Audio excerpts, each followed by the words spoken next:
So I persist in going live on YouTube before the others because it takes me time to figure out 3 broadcasts, simultaneous broadcasts. I don't know. She's easily amused. I don't want you people to think for a minute that I find this all amusing. So it's 3 minutes to showtime. 3 minutes! On YouTube is happening. I put my lipstick on. Me and AJ, lipstick, no lipstick, dress nicely. I'll stop before I get in trouble. So I'm just going to let this stream. I'll tell AJ to watch her language. Okay. Why would you have to tell me that? I can't see you on mine. Where are you, honey? You just hit the table and now I'm... Oh, there we go. Pobrecito. All right. We're not live yet, but okay. I know. I'm practicing. Where are the papers? May I have the papers, please? Yeah, I forgot to read them since you marked them. They're good. You'll have to tease me. I know what's going on. Well, I'm already on silent. Okay. Yeah. Me too.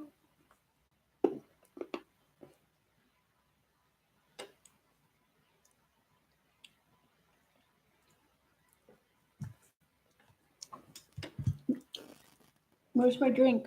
Oh.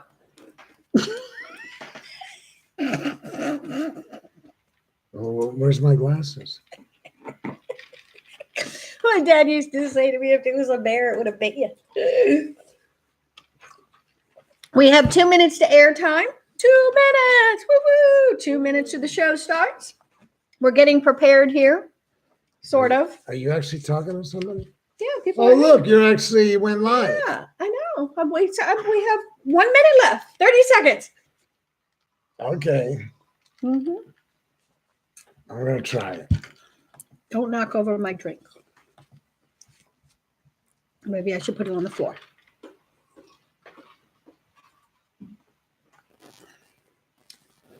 Just telling everybody now, Ken got dressed up. I don't know what the purpose, but he looks very nice tonight. I think he even got a haircut. Did you get a haircut? About a week or so ago. You're the second one today to ask me about the haircut. I'm going to tell you, I think what it is I didn't watch it this morning. Thanks for sharing. Okay. Want to be honest. All right. Are we ready? I'm live everywhere. All right. But there's a small audience at the Here we go. Here we go. Yay! All right. So, hello, everybody out there. This is Ken Goldberg's Law and Disorder. Law and Disorder, not Law and Order. Law and Disorder, or we wouldn't be hosting it if it was Law and Order. It's Law and Disorder. Ken Goldberg is Ken right here. This is Ken Goldberg, and I am the co-host, Little AJ, supporting Ken. Ken is an attorney in 3 states. He is a former Buddhist monk. Picture this bald. Picture that. Oh, that's not a good picture. Picture that. Picture that bald. Former Buddhist monk. He currently teaches meditation on Wednesday evenings at the Buddhist Center of Dallas on Stoltz Road. All religions are welcome. It's an amazing event. I'm telling you that just going through the temple is an experience in itself. So we have, and I publish Dallas Yoga Magazine, host the Cosmic Yogi Festival, which is coming up again in November. We just had one. It was amazing, amazing, amazing. Ken taught a class and standing out there waiting and waiting and waiting, and the class is waiting for him, and he's in the hall thinking everybody had to leave. No. I was in the class. Thinking that it wasn't for waiting him. For them to leave. Waiting for them to leave before he starts class. Will somebody explain that to me? Anyway, we're dealing with Ken. It was a lot of people in there, I heard. Yeah. Yeah, a lot of people. Room was kind of full. Yeah, that's good. Yeah. Room was full, so that was awesome. Now, today, we are going to be talking about several things. 2 things about the ACLU and bail bond system. After bounty, that one bothered me. Bounty hunters. Yeah, about the bounty hunters and the warrantless cell phone. That is also about the ACLU. By the way, there have been numerous scandals with bounty hunters. Oh, I'm sure. across the country. Oh, of course. Yeah. Yeah. What's his name on TV? That bounty hunter. Yeah. He got in trouble with some racial remarks, but I watch him and I was undecided. I used to watch it because I thought it was kind of entertaining. Right. He's a big old boy. Yeah, no, I it's think fun. he's tall. Yeah, I And thought his it was wife interesting. is taller, and the whole family would dress up in bulletproof vests Yes, and Yeah, badges, right. you know. But it's funny but 'cause everybody knew him the too. badges were not, you know, you look very police, right? But they weren't. nothing said police. Right. You had to be very careful. Right. Yeah. Well, I love that show because when people saw him coming into certain neighborhoods, they knew who he was. Yeah. So all they did, people in the neighborhood would just point because they knew Well, he was a while- after. After a while, he certainly didn't have. Yeah, the it was just element they of point. surprise. Yeah, it was hilarious. It was like, wow. But they're talking about in this article, they're talking about ACLU. The dog. Yes. Thank you, sir. The dog, that's it. That's Dog the bounty correct. hunter. Yes. Is that still on? I don't know. Yeah. Okay, because I always liked it. I thought it He was got cool. kicked off for a while for some racist Oh, yeah, I do remember that. comments, but Yeah. Well, he's back. Forgive and forget.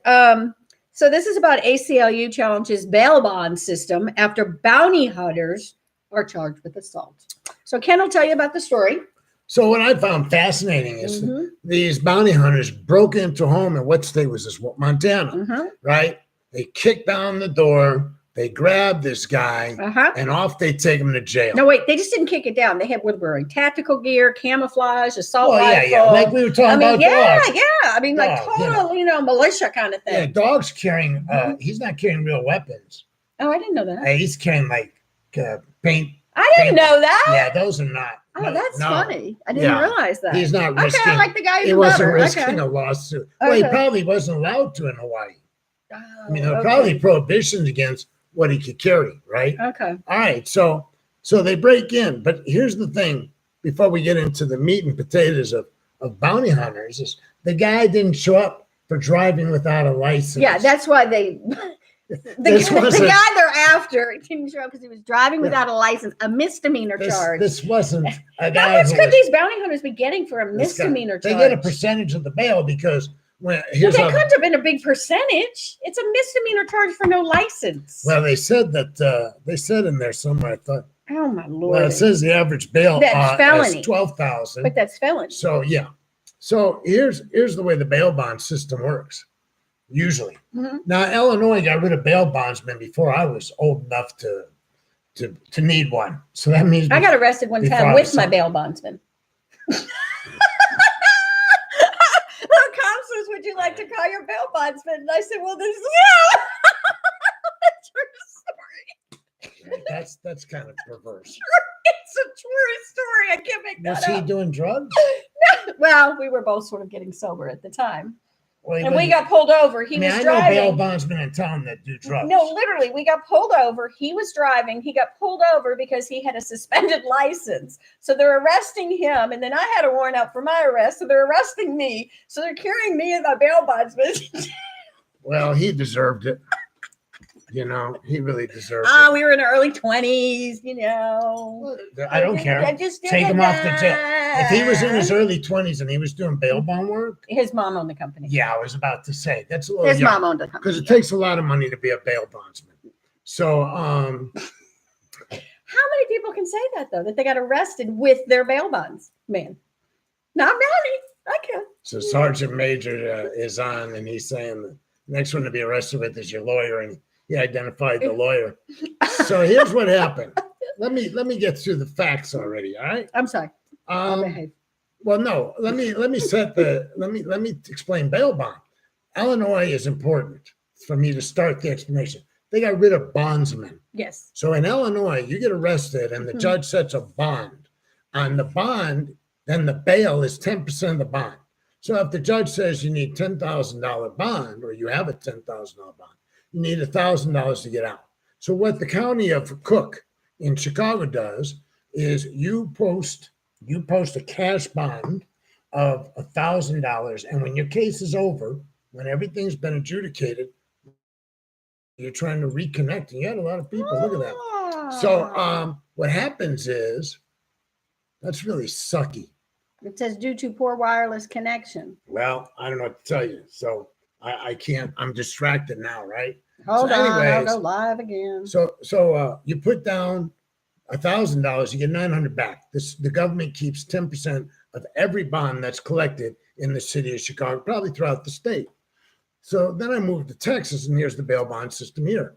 If the judge says Sorry, it's we a lost you. $10,000 bond, I'm supposed to post $1,000 with the bail bondsman, and then he's Right. obligated for the other 9,000, Mhm. and I get nothing back. Mhm. So this is not a great system. Okay. Unless you really just can't raise enough money, then, So in Wyoming, or states that have bail bondsmen, the bondsman's on the hook. He doesn't want to pay the $9,000. Right.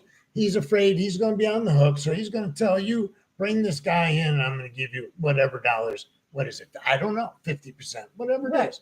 So, a felony could be worth something, but even a misdemeanor on a slow day Okay. is going to be worth something. Okay. So the bail bondsman goes out, he brings you to the jail, gets you incarcerated. The bond gets reinstated, not to the defendant, Mhm. to the Bail bondsman. bondsman. Right. Okay. So these guys going all gangster. This is big time. I mean, they busted down the door in the middle of the night. This family was there. They were all asleep. A young girl was there, young child. It even says that she's 6-year-old child. Yeah, she's having PTSD. Yeah, of course they're going to say that because they're suing anyway. Well, don't you think that would freak out a child? Of course, it might freak out a child. Like but- it might freak out a child. She sees her daddy being hauled off away with people with tactical gear and a rifle. Oh my lordy! So what happened in this Montana case is, so these guys are kind of cowboyish and they're hillbillyish, and according to the guy that got arrested, Yeah, I like the who hillbilly. said, "Listen, I just forgot to go to court. Right, Guy could have called me, I would have gone. Don't know if that's true. right. Obviously, he's But going he's to going to say that, right? Okay, so the bounty hunters that were hired by the bondsman apparently admitted to the cops that they did not know on what authority they seized, arrested, and surrendered him. Okay, Their personal authority. they had none of the paperwork required under the law to yeah. execute an arrest, and they took him to the wrong jail. Oh my lordy! Clean sweep. So what the prosecutors, they got their man Mitchell's in custody, the defendant, and then they charged 5 of the 6 bounty hunters with various assault, That's the best part of burglary, it. Yeah. and weapon Assault, charges. burglary, and weapon charges. These bounty hunters got for busting, and they busted down the door. I mean, they broke down the door and Yeah. went on in. Yeah. They didn't even knock to open the door. Nothing. Just So why this made the news is none of that is why it made the news. It but made that the bothers news me. because the ACLU Correct. is suing to kind of obliterate Mhm. the whole concept of bounty hunters. Right. They really are going to go into various states and try to just destroy the whole concept of bail bondsmen. Well, what do you think about that? Yeah, I've met bail bond hunters or bounty hunters Bounty hunters. in my life. Now, if you've ever watched Dog James bounty Arness, no, James Arness, Gunsmoke. Okay. Oh, yeah. Most you old enough to know Gunsmoke. There was always a disdain for the bounty hunters. Correct. But they were very legal. Mhm. They'd bring the body in dead or alive. Right. And That's my favorite poster. Matt- Dead or alive. Matt Dillon would always be a little harsh. He wasn't, Right. He gracefully accepted the prisoners, but when they got all cocky, like, listen, Yeah. go away. You're doing your job, but that's the end of it. We're not going to be friends here. And so historically, bounty hunters have not been held in the highest esteem. Right. Exactly. And incidents like this explain probably why they're not held in the highest esteem, right? Okay. So I've been arrested in Illinois probably 5 times. I never need a bondsman. I mean, I wouldn't have needed one if they had. Oh, okay. We know they don't have them because I qualified Right. that. I always was able to get out of jail. Really? Somebody, and I always had a call bail bondsman.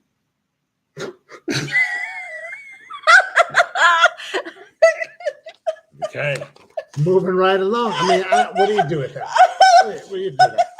I don't act like you're Mr. Innocent. You have been arrested so many more times Loser. than I have.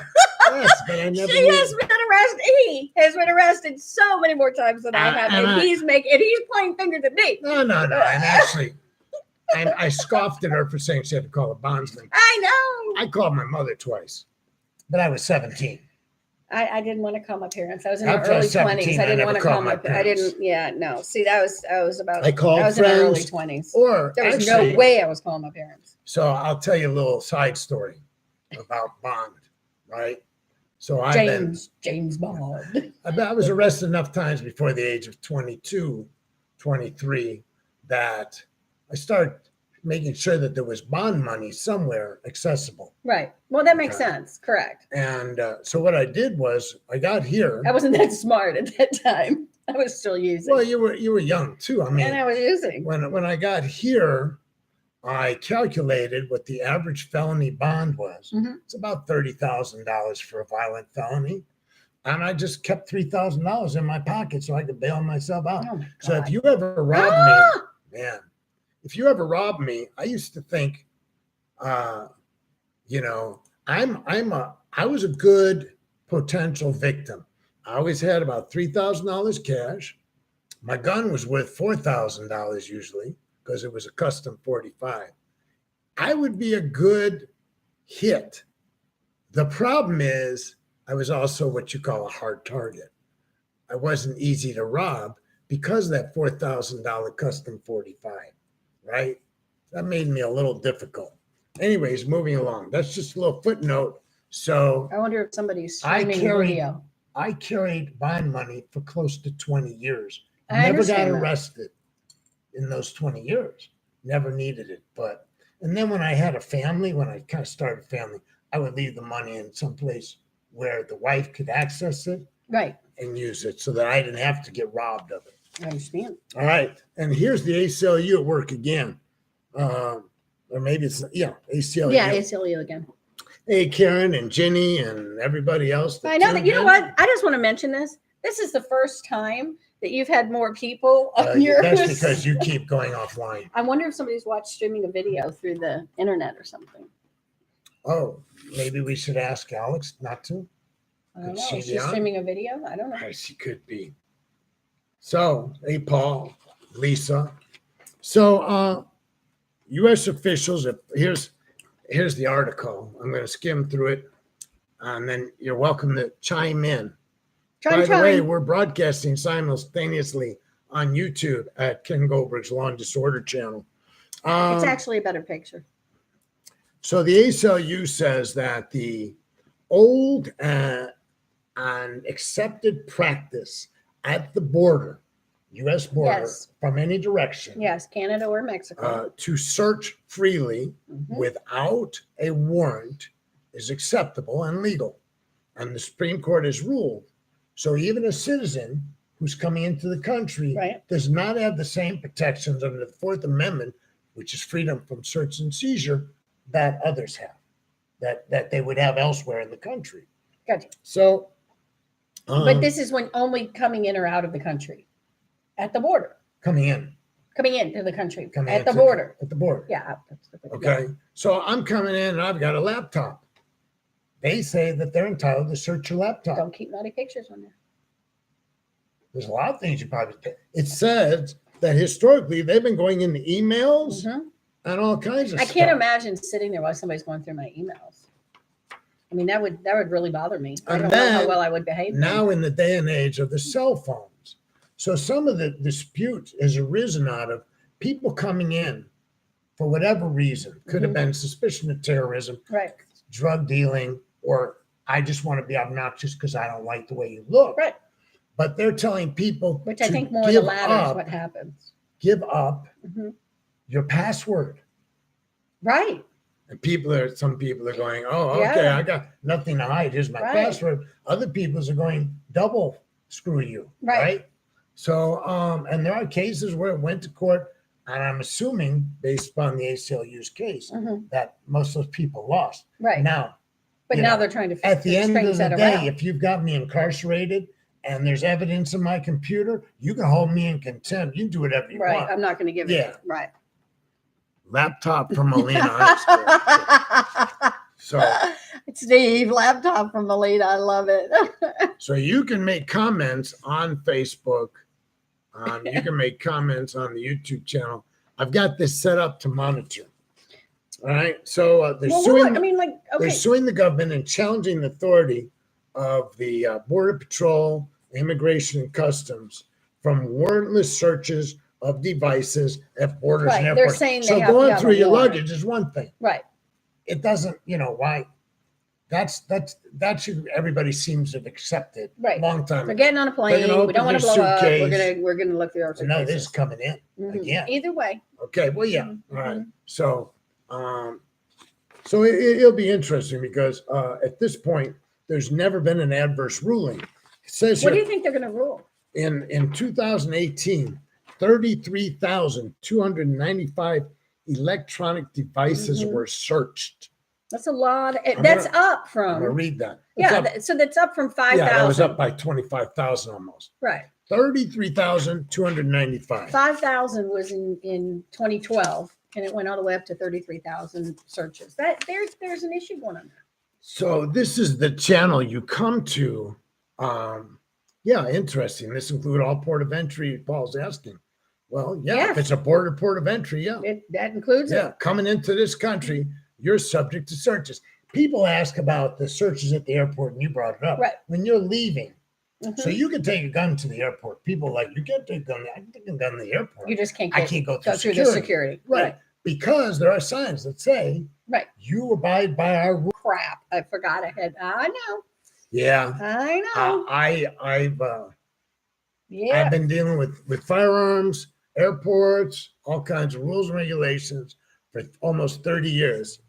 By the way, I bought a taser, consumer taser. You brought it out and were threatening me with it. but I didn't threaten you. I said I was going to He show. threatened me. And Paul's asking airports. Yes, airports, or maybe he wasn't asking. So, so listen, a taser. So I don't know why, because I live in social media. Well, I'd prefer to have a taser than a gun at home. I understand. Not maybe not at home, but when I'm out. So social media is a place that I reside. Mhm. For instance, Aaron Freeman just joined in. Mhm. I guess it says he did. Now, Aaron's a guy I hadn't seen in years. Uh-huh. He used to have a TV show. He had a radio show. He had In Chicago? yeah, he was a celebrity, Chicago Ooh, celebrity. He celebrity. may have been a bigger celebrity outside Chicago, but Ooh. I only knew him for Chicago. Didn't see him for years, and so I found him on we reconnected on Sure. Facebook. Like we all do. Yeah. Aaron says at least it's still safe to fly with weed. Okay, I'm not no taking that weed on the plane and with no me. airplane. I don't think that's a good idea, honey. Somebody I just told really him don't. that.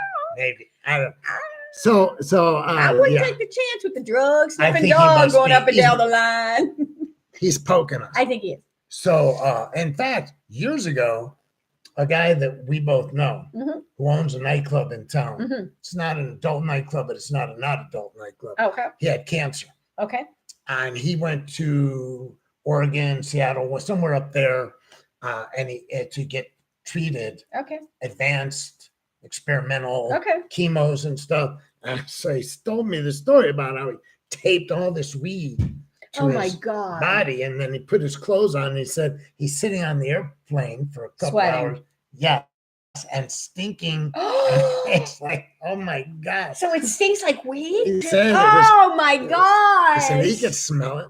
Anyways, the nice Maybe thing they just now, thought he was high and had Mhm. been smoked up before he got on the plane. well, the nice thing for weed smokers, which you and I are not, is that as they deregulate or decriminalize, as they legalize, if I'm going to California, I don't worry about it. I can buy it when I get Right, to California. exactly. Going to Denver, I understand Illinois is about to pass Mhm. a legalization of marijuana any day now.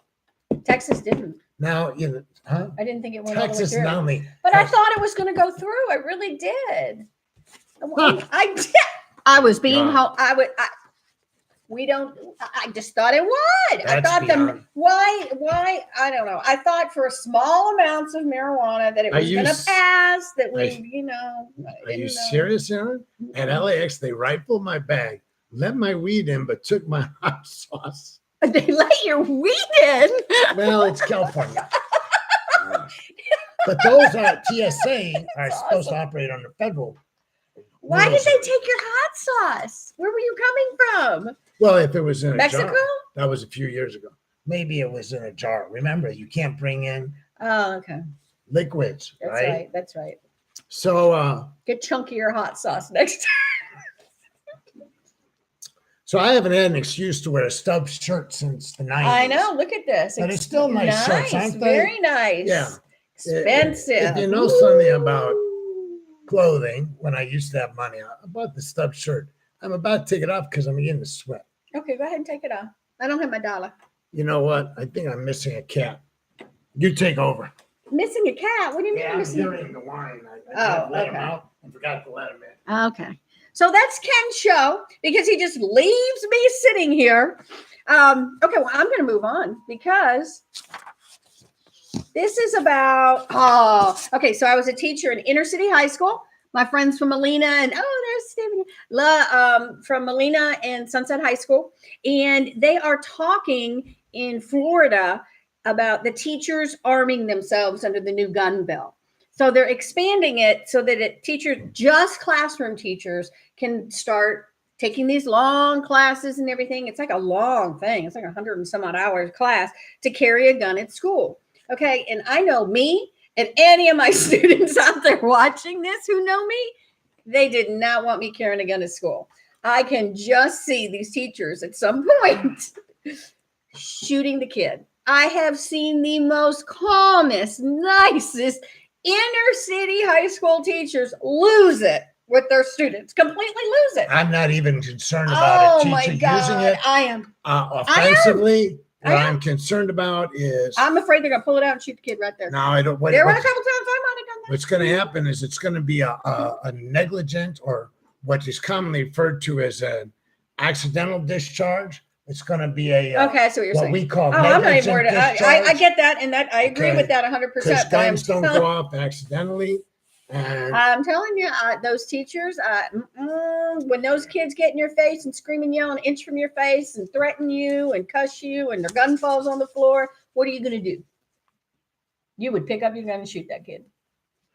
Oh, you know damn well you would. you know, I've been carrying since 1993. Mm-hmm. I carried in Chicago legally under private investigator legislation, and I've carried here since 94. Mm-hmm. So, and then in Arizona legally. I have never shot anybody. I understand, but have you been an inner city teacher for a long stretch of time? 10, 15 years? Well, if they're ready You're to on the snap, edge. You're ready to snap after the first Yeah. month. You're ready to snap after the first month dealing with these kids. Sometimes I love my thugs out there. I love you, but you know I'm right. so Aaron, yes, tattoos. I apologize, but that stub shirt is too expensive to sweat in. I'm sorry. And this is his tattoo he had removed. So Yeah. pretend it's not there. How much money did we spend to have this I removed? realize that. Yeah, a couple $1,000. Not just it's not just the cost. No, Oh, it was under 1,000. oh, okay. But Well, I'm glad because it's still there. it's all the pain and suffering that was associated. There's with it. not. It looks. Anyway, he had this tattoo. It works so well. Why don't you do a commercial for the person? No, who I've removed actually contacted them about a lawsuit. that? Really? Yeah, for two reasons. One, they claimed after they started laser removing. Yes. So they talked me into buying a package because they discounted. They said, "Listen, you're going to need multiple treatments." You Right, know, right, right. Okay, I've heard that. Well, yeah, you I do a didn't lot of understand. treatments. Okay, Yeah, well, often. I don't know about I all was. that. I was. Yeah. I asked the guy how many. How many did he say? 5. He said 5 or 6. Right. They always say that. They say that with No, laser therapy They too. said 12. So he sells me a package. So you prepay, Mhm. and that brought the price down to 180 Mhm. a thing. Fine, right? Right. Fourth time in, they take a picture each time. She's like, "Oh, coming along." I'm like, I'm not that happy with it, right? Right. The fourth one was when some of you who know me saw the blood Oh no, blisters. Okay. it was appalling. So we got through that. I don't even know how this thing healed. So I went That thing was the grossest thing. It was like an Stop. open sore. I'm sorry. It was So so I went gross. for the 5th It treatment. really was gross. But during the 4th treatment, the young lady said to me, well, you know, it take like 12 treatments. Like, hell no, I'm not spending $2,400 on removing a tattoo. Uh-huh. I'll go get me some steel wool. No. And Well, it looked like they and had remove used it. it. It really looked like somebody had taken a bite out of your arm. Well, like what they do a is, bite. in case you It don't was know how they disgusting. do it, they take these $100,000 laser machines and they go in the. They need to make it a $500,000 laser machine because it's not working at 100,000. And it doesn't feel like a whole lot. It's painful though. It's painful. Yeah. Yeah. Oh, yeah. It's Is painful. it worse than getting the tattoo? Yeah. Okay. Because Thanks it for letting hurts me know. afterwards too. Tattoos Heal pretty stop. quick. Well, they don't just heal, they stop It might hurting hurt about 10 after- minutes after. No, you- it doesn't. It feels like you got a burn. He's Well, trying it to is a act burn. macho. It is a people. burn. I know. So what happens is, so pop, right? Okay. And then the first 3 treatments, nothing significant. The skin felt normal. I will never forget that. All right. Then the 4th one suddenly, yeah,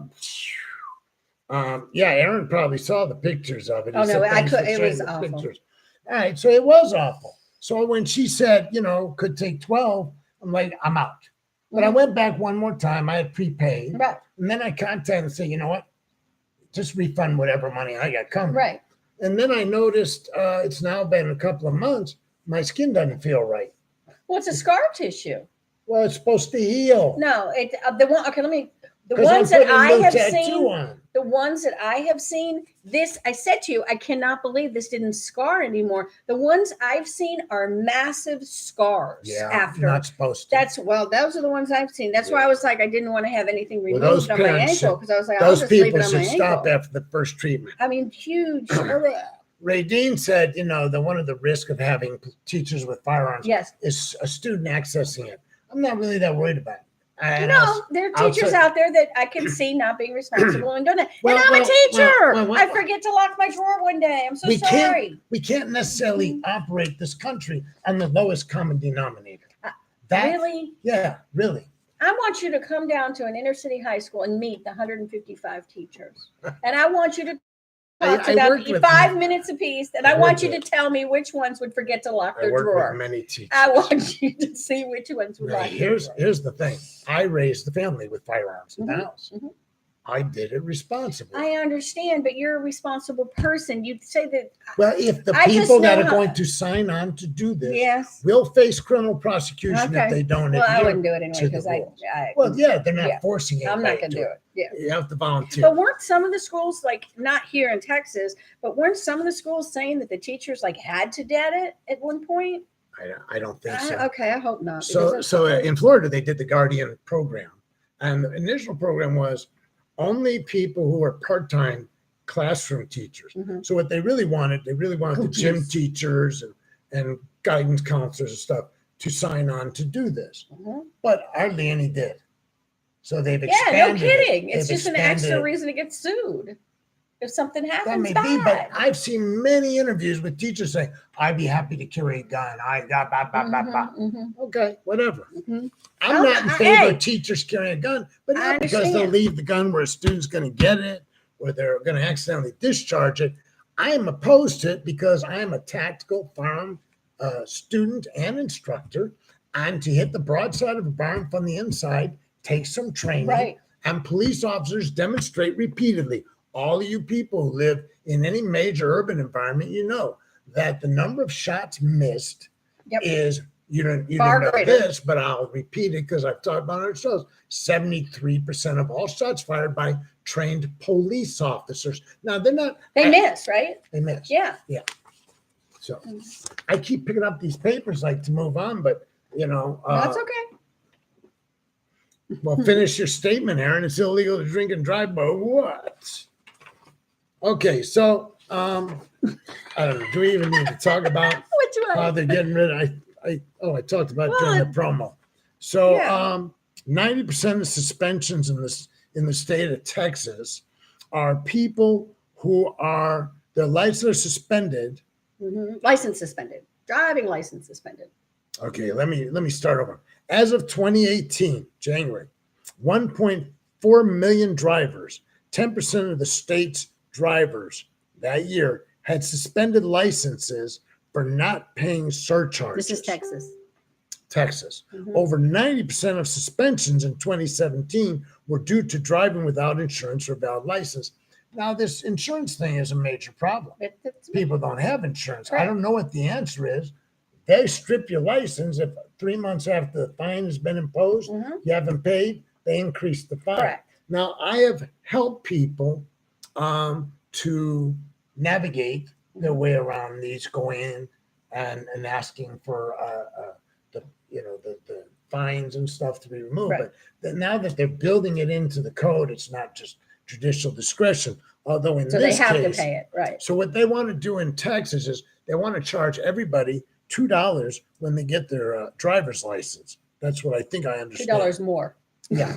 And that's to make up for the money they're going to lose not charging people surcharges on their fines, because the surcharge on the fines have been subsidizing emergency response in the state of Texas. Yes. Millions of dollars went to that. Yes. So So to make- everybody's like, all right, so But what are they going to do? I mean, if you're a cop and you pull over somebody who does not have a valid license or a suspended license and they're driving, what are you supposed to do? Turn and not give them a ticket?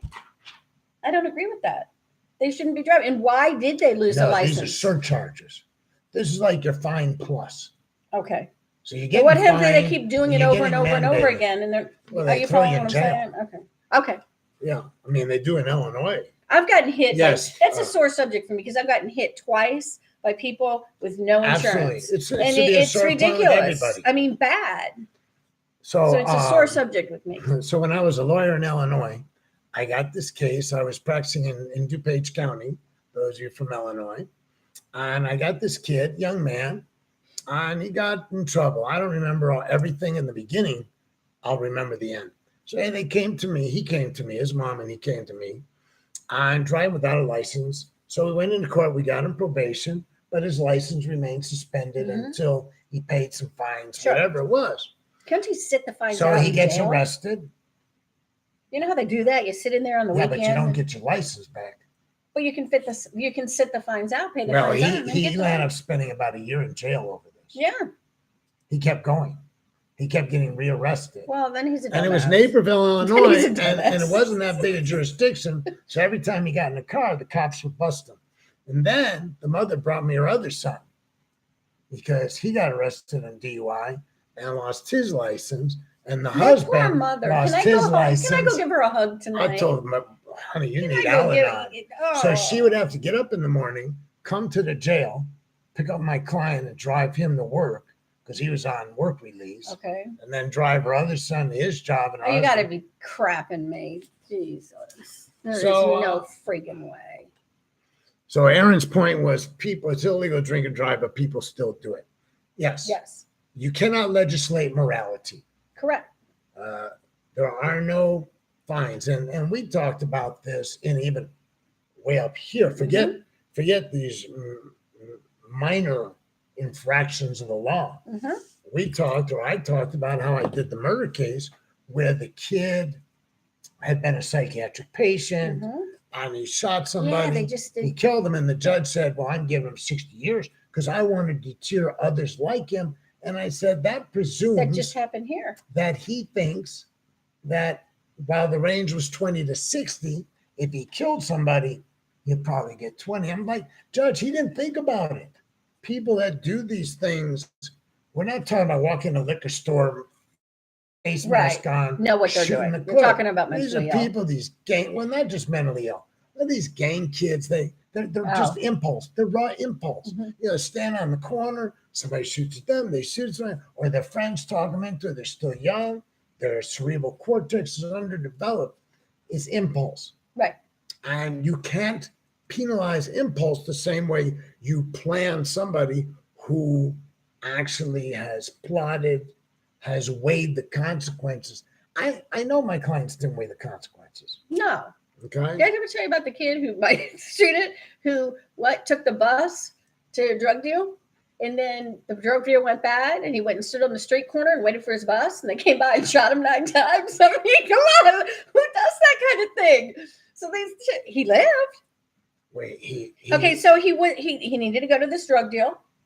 So he didn't have a car. So he got on a bus. He went to where the people were, went to the apartment. Something bad happened in the apartment. Drug deal gone bad. So instead of like hauling ass and leaving, running, doing something, he goes and waits and stands on the corner.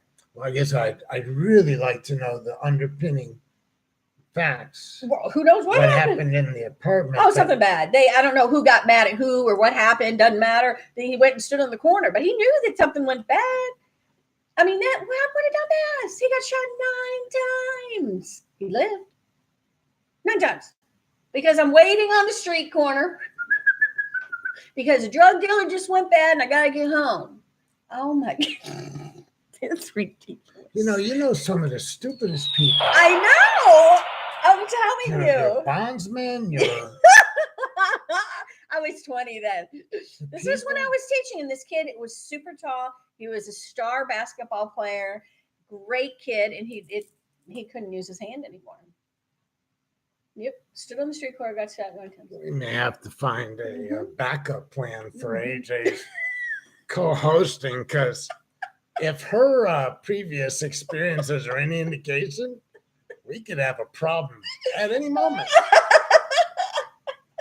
Kathy says that in Evergreen Park, Illinois, which is immediately south of Chicago, it's like one of the first neighborhoods, that she claims they will charge you $400 for driving with a suspended license, and that will be on top of the ticket and the tow. Okay. Because they will tow your car if you're driving without a license. That's a good point. Yeah. Okay, so in Dallas, they towed my car when I was in a car wreck. It was my brand spanking new 2-week-old Mustang, and they towed it downtown in Oak Cliff. And then once they towed it there, they couldn't find it. It disappeared. What do you think was the? Well, they finally found it because the police showed up. Everybody showed up looking for it. It was ridiculous. So anyway, finally, but it took, a month and a half for them to find my car. Don't you like my story? Yeah, I do. You know why? I'm in the middle of my stories. I love my stories. You know why my face has changed? My phone just started humming. Yeah.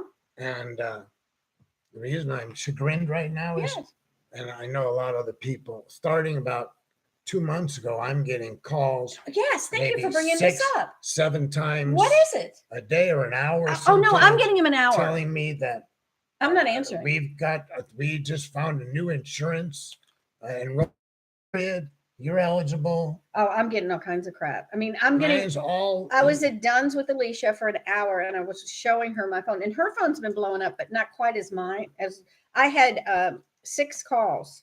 Well, why is it that they're able to get away with this? Well, I don't know. All of a sudden, something's changed, and I agree. It's been in the last 2 to 3 months. Because I'm on a do not call thing. So am I.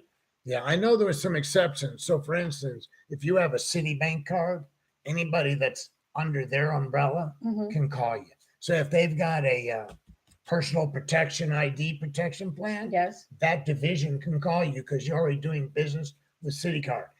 If you're banking at Wells Fargo and they've got some sort of permissions you've given them, but I don't something know weird because it's one of it's coming from a different country. One of them's coming from a different country. About that, I'm not getting. I'm getting a lot of local phone numbers. I blocked But what I want to know is, they're calling. I'm blocking the numbers as quickly as they're coming in. I know. Well, you just your whole life is just weird. Look at that. I got look at. Okay, so look at 5:56 p.m., 8:18 p.m., 5:04 a.m. That's hardly anything. No, that was from the same number.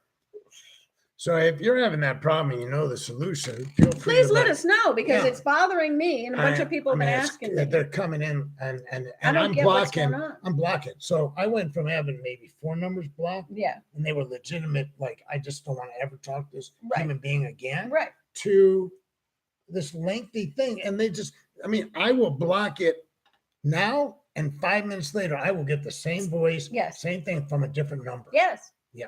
Yeah. And I don't know what I did wrong, but when I blocked on my phone and I have an Android, it says we'll block the number. They won't be able to leave a message. But I wake up sometimes and there are messages. It didn't ring. Yeah. No. What's happening with me, it's ringing once and then flipping over to the block. So I still see Those numbers are blocked. I just showed you because it's been going on for so long, and it's Well, if showing. blocked, it shouldn't. It's showing up in my thing. It's very, very weird. Say hi to Stacia, everybody. All right, so I Yes. went to see Endgame today. That reminds me. I saw Avengers Endgame twice. I feel naked. I feel like I got the wrong shirt. Well, This don't was the worry, you one have that was- tattoos, so you're This is the one covered. that was underneath. Even the one you had taken off, Yes. you're good. You're harsh. You know that? You're really harsh. Remember, this is invisible. Yeah, this Oh. moved. Man, you and me gotta have a tongue. Harsh. Listen, it's a lot lighter than it was. It was. Okay, so why did I go on my shirt? What was I starting I talking don't know. about? You started talking about you're naked. Oh, Endgame, Avengers. I haven't seen it. So it came out. It's a big deal. Yeah. It's a 3-hour movie, 3 hours plus. And I went. Joel couldn't sit through that. Well, you can go to the bathroom. They don't. No, I'm telling you, I'll he make you could. He'd stink. fall asleep no matter what. He Oh, I couldn't do fell it. asleep the first time Oh, okay. and the second time. Did you really? Well, yeah, but it's better if I go with Stacia. She wakes me. Okay. So wait, I went and I saw it by myself, and I saw it on the IMAX 3D screen. Yeah. Okay. Yeah, 'Cause Joel has a lazy it's eye, so sad. he can't see that with the 3D screen. Well, they said that was the way to see it, so I went and saw it that way. How was it? So Were it you was reaching out and touching stuff? no, Really? no, it was entertaining, but I didn't understand because first off, I couldn't remember half the previous movies. Well, I can't remember him either. So I didn't know who half the characters were. So here's what I did. Is anybody interested in? Yeah, I'm ready. I'm Okay. interested. I want to So know I what you came did. home and I found a fan site for the Avengers. Oh, okay. And I looked up Thanos because I don't understand how come nobody can beat this guy. I mean, here's all these Avengers, these super powered people, Right. and they got their asses whooped in all the movies every Okay. time he shows up. Okay. So I'm like, Who what's- is he? What is going on? So he's the villain, Okay. Well, obviously. and in the last Where'd he come movie, from? and there's no spoiler, there's the other movie. He's like a god from a planet somewhere, and he's got superpowers. But you would think with all the Avengers, they got a bunch of superpowered people too, but they're no match for Thanos. Okay. Okay. So in the last movie, before Endgame, I mean, that's a good cat name, he- Thanos. he has captured the universe. The universe. Mm. I mean, he wipes out half the universe with a snap of his fingers because he's got the power. So then everybody wants to know, well, That's then- an evil god. oh yeah, no, he was really evil. No? Oh, but no, he wasn't evil. He was Mentally ill. no, this is actually interesting. This part, and I didn't understand. Watching the movie, I kind of understood. Reading it was a little better. So his planet was destroyed by overpopulation. Okay. So he had come to the conclusion that the universe needed to have half the population wiped out in order to make room for the remaining population to thrive with all of the resources available. But was the planets weren't wiped out? It was just the population. Right. Okay, I missed that part. He destroyed the population of planets Gotcha. in the beginning because he's chasing down the powers and stars. He's wiping out entire Okay. races, right? Okay. So, Well, this sounds like Hitler. oh yeah. Mhm. But his thing is, I'm not trying to be evil. I'm trying to bring a balance that's missing. Well, isn't that what pretty much Hitler said to him? And that's why he only wiped out half the universe. Okay. Okay. Kept all the white people. I mean, it sounds like Hitler to me.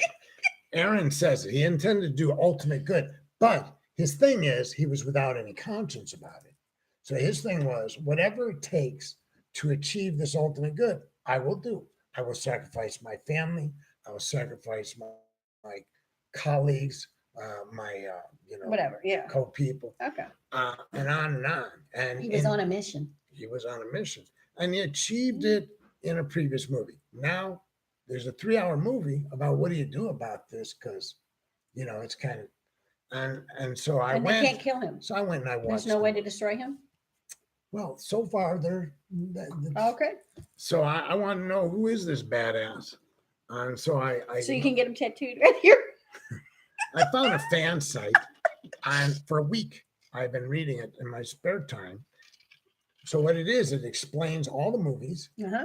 all the characters, and it highlights So if it introduces You know, a this is character- way too much problem to go see a friggin' movie if you have to go So research it, it- see it, then research it, and then go back well, and see it. it's a culmination of I think 20 previous movies I or know. something. Sounds way too much problem for me. Well, it was. I mean, I went to so Stacia and Alex wanted to see it. Those are my daughters.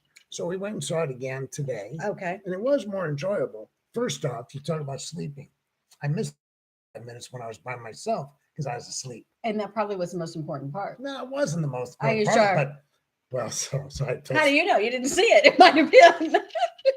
I told Stacia before we went that I was surprised that a character in the movies in the series did not play as prominent a role as I thought they would in this. Right? I said they didn't show up till. Who? Oh, Well, you're I not don't- allowed to I say you don't- don't want I to don't- ruin the I don't movie. wanna Okay. ruin Oh, So- that's so nice of you. So wait. So Uh-huh. so I'm awake. The movie starts. I'm like the third character is this person. Oh. And she goes, didn't have much of a role, huh? And I'm like, I didn't see this part.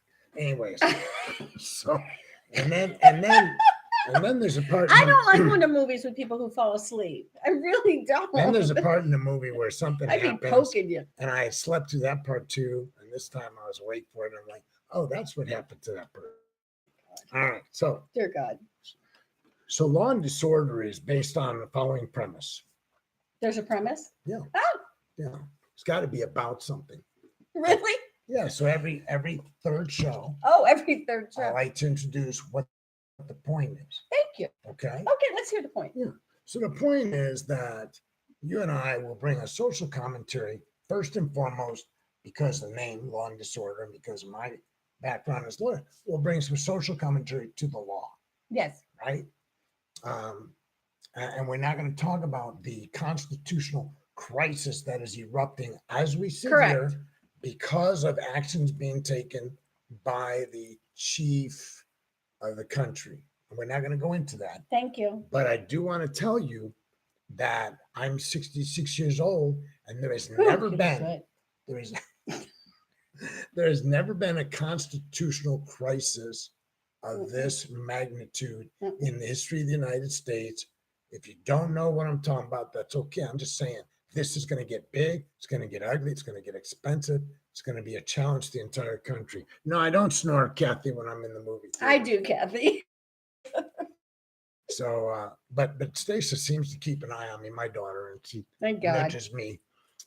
So, social commentary, and we use the law as kind of a springboard Mhm. into general social commentary. Yes. And our perspective is very liberal, Yes. progressive. We both have lived our lives as, I guess, social progressives. Well, Right. and serving the poverty community, a large part of our lives was that. Yeah. I think that changes You a worked lot in of the inner people's city as a teacher. I perspective. worked in the inner city as a social worker, as a drug counselor, and then as a lawyer. So I say somewhere in a description of me, you have to fill out Uh-huh. a thing for Something. yeah. And I said, really the way I see it is when I left home at 15 and I went to live in the streets, I thrived and suffered in the streets. And then I became a social worker in the streets. And then I became a drug counselor. And then I became a lawyer. Is that for so Didn't you get the sober streets before you became- became a lawyer? Yeah. Okay. You the yeah. streets became the foundation upon which I did bad and did good. Mhm. Okay. I think I said something to the effect of I brought the streets to my work and my work to the streets. Yes. Oh, that's good. Okay. Ooh, was that your slogan? Because that's a pretty good I one. just wrote it. I didn't think to use it. That was a pretty good slogan there, Ken. So the point of Law and Disorder for those you because you have friends don't know me from a home. No, well, your friends don't know me. And a lot of your friends on your Facebook, Mhm. they don't actually know you very well either. Well, 'cause no, they're you're acquaintances, friends things with like that. All the animals in the woods. I know. I have a Powwow lot the of Indian boy. acquaintances, and yeah, Yeah, powwow. but the I Indian- do have a lot of friends. I am a social person. So a lot of people don't, and they don't know your politics that well because you don't really use politics. I in don't your put it on my thing. websites. Me, I'm on pages. I'm constantly. And Ken does. Yeah, I'm out there. correct. So Nothing wrong with that. and everybody knows me. But I'm a yogi, for God's my, sake. My You know, right most wing yogis friends, are- Jeff was on here earlier, and maybe he still is. I mean, my right wing friends know where I stand on the whole Trump issue. I don't have to go into it. they can tune in anytime. Just look at my Facebook page. The point is that we use the law in this podcast that we started to springboard into making social awareness, social commentary, stimulating people into giving some thought. Really, I think you and I talked about value system. Yes. What is my value system? Do we all know? Does everybody know what their value system is? Do they understand why it is? You know, there's a whole thing that psychologists are talking about now, and this is related to Trump. But it's not about politics. It's about why do some of us believe that people who support Trump are solid? I mean, you just Are what? You solid. You Okay. can't. They're not going to waver. Oh, right? okay. I see what you're saying. Nothing. I didn't quite know what you meant by that. We Okay. can't persuade them away from that. Well, according to psychologists, anybody, not just Trump supporters, but this is where it got stimulated, is this idea that we cling to our belief system, and the more it's attacked, the more entrenched we may become. Right. You and I have been involved in something called recovery and a lot of other spiritual pursuits where we were subject to a lot of criticism Yes. about our behaviors, where we were forced to examine our behaviors in order to secure our sobriety. Absolutely. Right. So now when we be attacked, and by that I mean when somebody says to you, that behavior is obnoxious. Oh no, my sponsor attacked me sometimes. I can only imagine, honey. But you are going to respond to it in a much more, you'll embrace it quicker than somebody who's not used to living that lifestyle. Right. So Well, a we're lot so of my used to being friends, so open, you know, and just sharing. And I mean, and that's a big difference too. I always know when I've screwed up and overshared with someone who's not in recovery. I can tell by the look on their face. It's like, oh, I think I might even have people in overshared. recovery look at me like that. So, I might have overshared. well, and yeah, so I'm a little bit more out there. In fact, I was posting on something called the Hyde Park Classics Group. That's where I was raised, in Hyde Park on the south side of Chicago. And I posted a thing about the devastation created by methamphetamines, Tuinal, Seganol. You know, I did an homage to my friend Gary, who I'm going to memorialize when I get to Chicago next week. And in the course of that, I agitated people, not purposely, but people were like, oh, you know what drugs did, and you know, they got very judgmental, and even somebody was somebody was throwing pot under the bus. Oh, pot's, you know, horrible thing. And I'm like, oh, please, you know, I don't do it, but it ain't terrible, you know. Well, there's a lot more worse drugs. People were like they were trying to remonstrate and say that, you know, you people who did these drugs, that, you know, you were taking advantage of people. Somebody was like, you know, you're white middle class, you were doing drugs with poor black underclass. How do you feel about, you know, killing them off and, you know, destroying their lives? And I'm like, you missed the whole 60s thing. You know, it was about, we all got in it together. Exactly. We jumped Peace, in the love. pool together. That's we right. held Peace, hands. love, and rock and roll. We all walked together, except I was too young to be walking, but I was standing on the side. Yeah, no, I was right there. Yeah, I was you too know, young. and so why did I go into that? Okay, so somebody said something, and I got this following response. Somebody said, well, some people do not want to expose themselves in social media. They're in here, and what they're doing is they are extrapolating from kind of here and there and owning it in this little microcosm, but it's not their real truth. The real truth they're unwilling to share. Right. Oh no, that's very So true. I responded. That's what I'm saying about oversharing, being too honest sometimes. It's like, yeah, but I don't know that these people are worried about too honest. They're just worried about honest. okay. Okay. So I said, listen, I can't speak for anybody else. I'm gonna put it out there. Okay. You know, but I've been practicing putting it out there my whole life. Yes. You know, whether it was with psychologists from the age of 14, right? So yeah, so we're more practiced. This doesn't make us better. This isn't a judgment call. I'm saying as a logistical matter, you and I have the ability to take in criticism. I'm not saying we love it, because we don't. Ain't loving it. No. I don't call it. Jenny it's feedback. I talked I about call Ginny. it feedback. I go to Ginny. I go to lunch with Ginny once a month. Uh-huh. I was never invited. How come I don't get to go to lunch with you, Because you're Jenny? not Ginny. Oh, but I want to go too. So she was not here today, but Oh. she had made a comment to me at one of our lunches that I talk too much like a victim. Oh, interesting. That my conversation. Mhm. So maybe we're sitting there talking. And when you talk about one person, so how's sometimes you things did going talk now? like a victim. Yeah, right. Yeah, that was one of the people, right? Uh-huh. So I would, maybe you come in the conversation when we're having lunch and say, well, AJ, I loaned her $50 and God damn it, she didn't pay me back. Right. Blah, blah, blah, whatever it I was. didn't know. No. So I looked at that. I spent hours writing on it and Really looking at not playing the victim. not Right. being the victim. And what does it take? And what is it in my nature that makes me look through that lens? Right. Even That's a good point. So when The I core issue.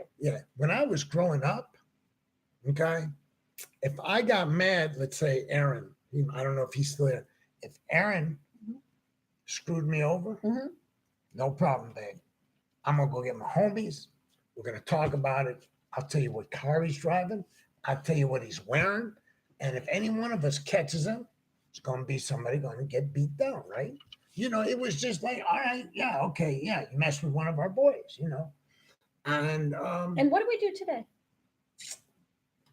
well, now we just try to let go and let God. So wait. Instead of shooting somebody, we try to let go and let God. Well, Aaron, you didn't screw me over. I'm not gonna throw you under the bus. I just used you as an example. So okay, so I told you I lived in Hyde Park. So one day there's this restaurant, some of you from Hyde Park will know. There's a restaurant in Hyde Park called the Medici. And it used to be located in this one spot, and all my friends used to go eat there. It's a coffee house kind of environment. Okay. Candles on the table, and candles. It was a fancy candle. No, it wasn't a fancy place. It was one of those little jar things. No, it was a counterculture kind of thing. Oh, okay. It wasn't tablecloths. Gotcha. Okay. People digging into the plaster and the wood with so there was a lighting. It was more of a lighting. One of the bars in San Marcos, we had pot growing up out of them. Yeah, that wouldn't be too shrewd. We did. You just throw the pot seeds down and then on the kind, and then it was growing up out of the floor. I really don't understand how it happened, but it really did. I'm sorry. Go ahead. Well, I walked into this restaurant and I was banned from the restaurant since I was 16. Okay. What happened? That's a long story. I'm sure it was. But I was banned from the Medici. From the what? Medici. Name of the restaurant. Medici. Medici. Okay. And the owner, his name was Hans. Mm-hmm. Hans took a dislike to me. I took a dislike to Hans. Oh. But in the power thing, he had more power than me. It was his place. Right. So he banned me. So here's my point. So I would go in there anyways because my friends were in there. And if Hans wasn't there, usually I'd get away with it. If a manager was there, they'd start hassling me, but I would threaten the managers. It would all, anyways. So one day I walk in and I'm working now. I'm 18 years old. I got money. I'm willing to this joint. Just leave me alone, right? I haven't trouble in a long time unless you try to put me out. So I walk in and this guy, I don't know, because they have my name on a list. And okay, I am like, they probably had his picture in the back saying, whatever you do, they would alert, they would alert somebody. So he comes up to me and says, you need to get your ass out of here. So I said, you need to put my ass out.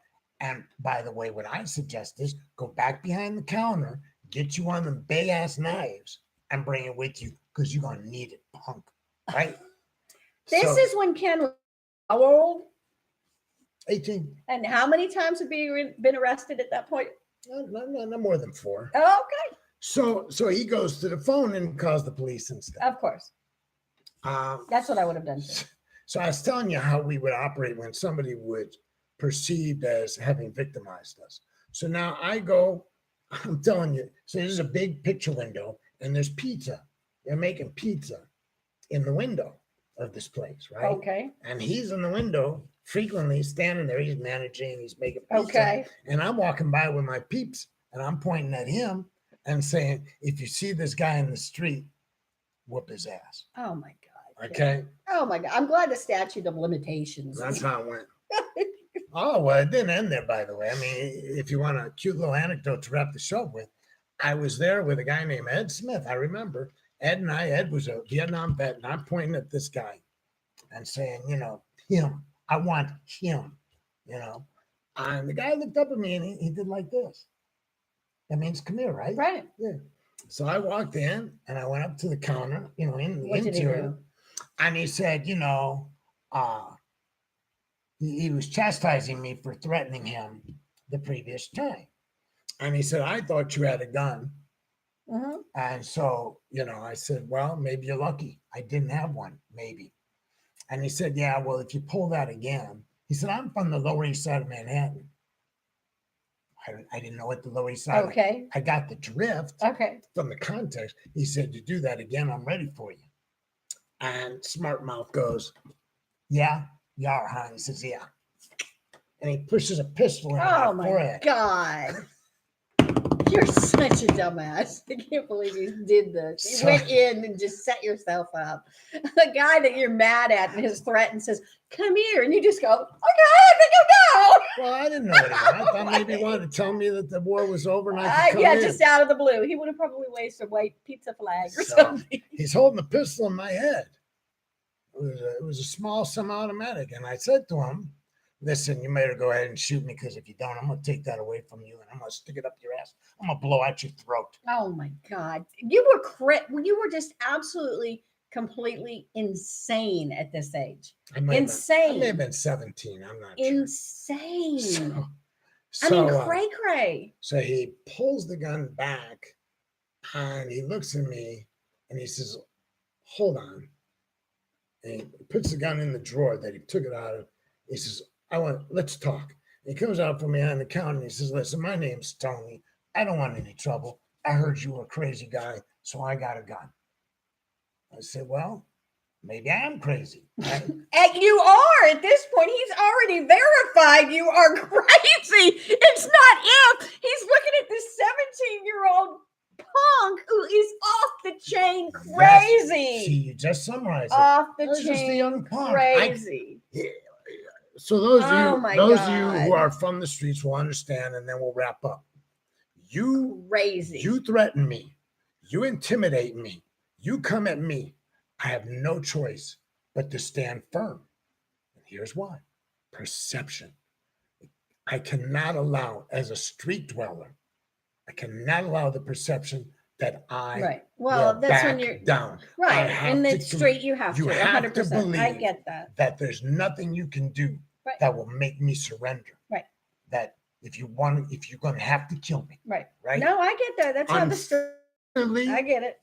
You and I have talked. I took that attitude into the nightclub business. Yes, you did. In Dallas. Yes, you did. That caused me at the age of 50 to be out in the parking lot more than too many times. Well, I'm thinking of the guy coming to pick up his, what is the little thing that you drive? You held a gun at him or told him you're going to shoot him. You know what I'm talking about. Sounds like a lot of incidents. The guy who drives a little car, a little lift or something for the. Oh, yeah, that guy. Yes, I remember him. Well, you were using it that part in time, so I'm writing that up. I'm chalking your craziness up to that at that point, because you would relapse at that point. Yes. Oh, yeah. Yeah. So I'm chalking the craziness up to that one. All right, that's fair. Okay. So now you know what the show is about. Really? Maybe I'm wrong. I don't know. I'm going to look at that website. I did have one person put that one time. They put, what is it about? Question. Well, I owned a nightclub here, and I went to work one day, and somebody stole $500. I don't remember the circumstance. A long time ago. And so I said, well, I want my money. Right. It had to be a staff person. Right. Like maybe it was behind the bar or something, right? One of those bank bags, had probably cash for the night, to put in the register. So I'm like, I want my money. Right. Manager's like, what do you want me to do? So why don't you find my money? Right. So how you suggest I do? I say, you tear this place apart. You look in every nook and cranny. You find my money. Right. That's my money. Do I make myself clear? I think I would have left that place, moved, So, and never returned. so they're all Ken on the drugs. waitresses, everybody's looking everywhere. A manager, a younger manager, had stolen the money. I found out later. He wasn't around. He had moved to San Antonio by the time anybody confessed. But my point was, they said, why, my partner came in.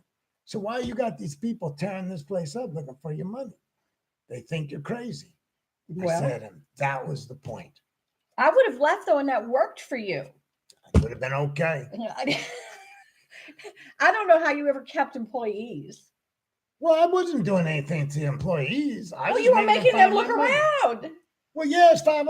Well, that wasn't their problem. That was yours. And then the San Antonio Greek mob threatened me over that nightclub.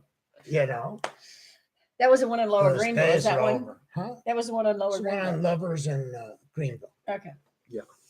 Anyways, the show is over. It was over at 7. Okay, so AJ and I, she'll tell you everything you need to know about how to locate us. But I want to tell you, we've got our legs. We're trying to, we're getting a radio show. yeah, We we're, think we're, we're soon. reaching out. I reached out. Yay! We're getting a reached out. radio show soon, so we're excited about that. Keep yeah. So I'm reaching We're out. putting it out there. Yeah. We're putting it out there because yes, we've already had interest. Isn't that cool? I know. Very cool. Very cool. So before you do the thing, I just want to wrap it up by saying Aaron sent a link. I said, well, I'll look at it later. He said, it's a clip from The Big Lebowski about sticking a gun up a guy's ass. Yeah. I love that movie. I don't Then remember it. Oh, come on. It's a classic. Oh. Yeah, well, my favorite movie was The Professional, by the way.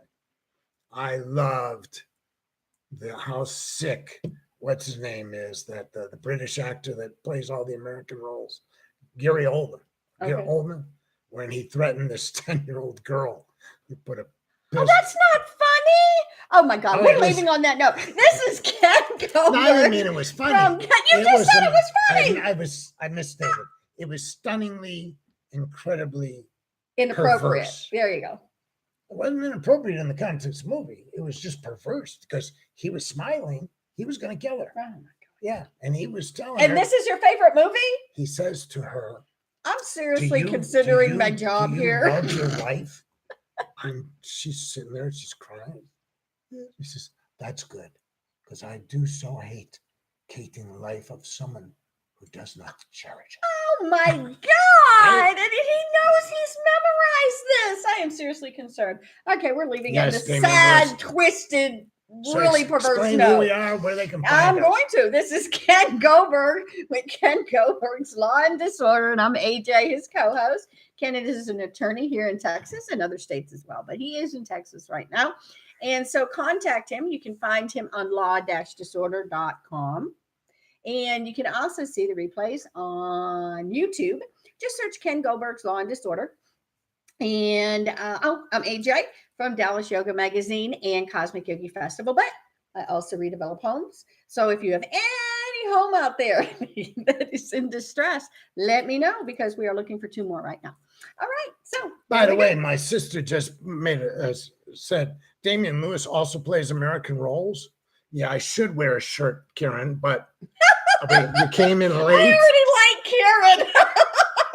Don't- Karen, here's his tattoo that was removed. Will you stop? That's my sister. Karen, this is his tattoo he Just had stop. removed.